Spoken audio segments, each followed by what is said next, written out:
Well, hi everyone, Shaun Humphries here. Welcome to All Things Retirement. In this video, we're going to talk about the importance of financial coaching.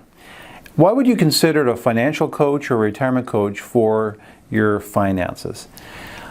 Well, the evidence is that people who retain coaches in the financial arena actually have superior results. Now, I'm going to unpack that in a little more detail, but let's just talk about the notion of coaching. I think for a lot of us, we understand the value of coaching in the context of sports. But when we really unpack what a coach does, I think we come to understand that a coach really can have a profound impact on almost every aspect of life. And so let's just unpack together, what does a coach actually do? What is coaching all about? And does that have relevance to the area of finances, as an example? Well, one of the things a coach does is they get to know your dreams. They get to know who you are. And so you get to unpack sort of aspirationally where you see yourself out the next year, 3 years, 5 years, as an example. A coach assesses your current situation. They take a look at, maybe what the opportunities are, maybe what the gaps are, but they build the data of where you currently stand relative to where you need to be. And they identify those gaps based on the knowledge and information gathering that they have. They take a look at where you want to get to, they look at your current state, and then look at strategies or opportunities that might be available to you. And of course, once that's done, developing an action plan that you can begin incrementally working towards. And then probably one of the most important roles that a coach plays is encouragement and accountability. And so when you talk about coaching, those are really critical steps. And then over time, the review process, the assessment process becomes that link to the plan to make sure it's kept current and real and relevant in terms of the goals of the athlete, but also the goals of the business person, the goal of the retiree as an example. So I think coaching is a very, very powerful process, and it enhances the probability of you actually reaching your financial goals. Now, why do we need a coach? So I'm going to put forth a bit of a hypothesis. You may not agree with me on this, but my belief, based on 30 years of working with individuals in the financial arena, is that it's very hard for us to be objective about our finances. And one of the reasons for that is that our finances are linked to our emotions, they're linked to values, they're linked to all kinds of things. We work very hard for our financial assets. And so there are moments of time when we can sometimes make the big mistake that really, really hurts us financially. And so I think because of that, it's important that individuals have a coach in the background to help increase the probability that the client will not make the big mistake, and in fact will act on the actions, the strategies, the ideas that will enhance the probability of them achieving their goals.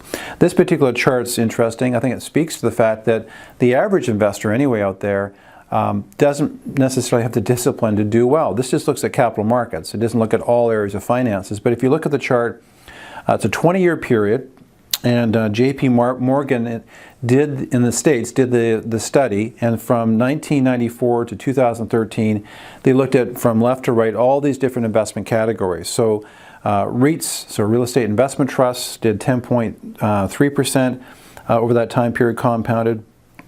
Oil did 10.2%. The S&P 500, so the broad U.S. market, did 9.2. The EFA index, so the European index, did 6.1. Gold did 5.8 roughly. We see bonds did 5.7.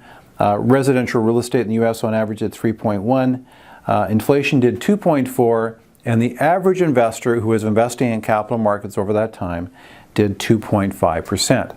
So woefully underperformed almost every major investment category that you can think of. Interesting.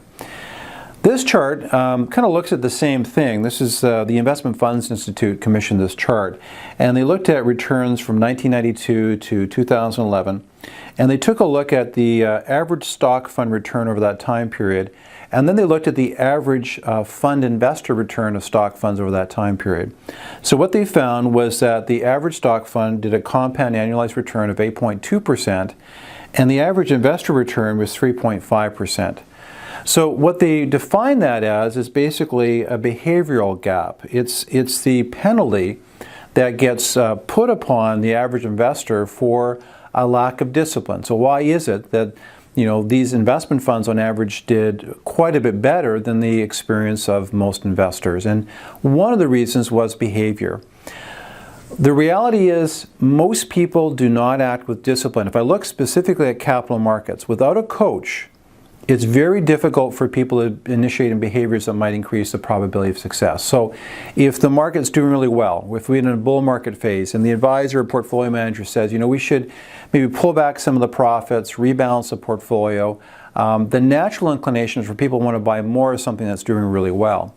And so on the flip side, when things are doing poorly, there's a motivation behaviorally for people who want to pull out of the market, and there's this panic mentality that takes place. So what you see happening time and time and time again, no one admits that they do it in their own portfolio, but in aggregate, people pull money out during a down cycle and they add money at the most expensive ends of the cycle. They don't harvest profits, they don't rebalance the portfolio, they fall in love with their good performing assets and they fall out of favor with their bad performing. Now, what you should be doing at all times is having good quality assets in your portfolio. But not all investments perform well at the same time all the time. There's something called negative correlation. Some stuff goes up, some stuff goes down. It's almost impossible to have predictive ability to know which assets are going to do well all the time. And so it takes discipline to wind between two asset classes, add to investments that are down, use a Warren Buffett approach to investing, buy stuff that's out of favor. When stuff's doing really well, use that as an opportunity, maybe not to move out completely, but to cull a portion of the portfolio. Why a retirement coach? This is another slide. Investors with advisors just simply save more. They accumulate more financial assets. And so this chart just looks at various time periods. And so over a 4 to 6 year period, advised households had 2.8 times more financial assets. If we look at a 15-year relationship with an advisor, advised households had almost 7 times the financial assets. So again, why is that? And I don't think it's necessarily because the advisors are, giving profound advice that no one else is getting. I think there's probably good advice, there's probably sound financial planning that's going on. But again, I think one of the biggest things that the advisor is doing is that coaching role. They're reminding clients about their goals. They're a little voice in the background. There's a little bit of an accountability loop. And I mean, if you enjoy working with your advisor, if the relationship's strong, when they reach out to you for a review meeting and want to talk about the planning, or if you have a question, you're concerned about the markets or what's going on, then in those moments, your advisor plays a really critical role in helping you to make the high probability decisions that will lead to success over time. So do you have a financial coach? Do you have an advisor who is really acting like a coach? Assessing your current situation, understanding your aspirational goals and objectives, identifying gaps and opportunities through in-depth research and forecasting, coming back with recommendations and an action plan, and then coaching you to success through ongoing reviews and counsel. If you don't have that, feel free to reach out to us. The contact information is on the video. We'd love to start a conversation. All the best with your retirement planning.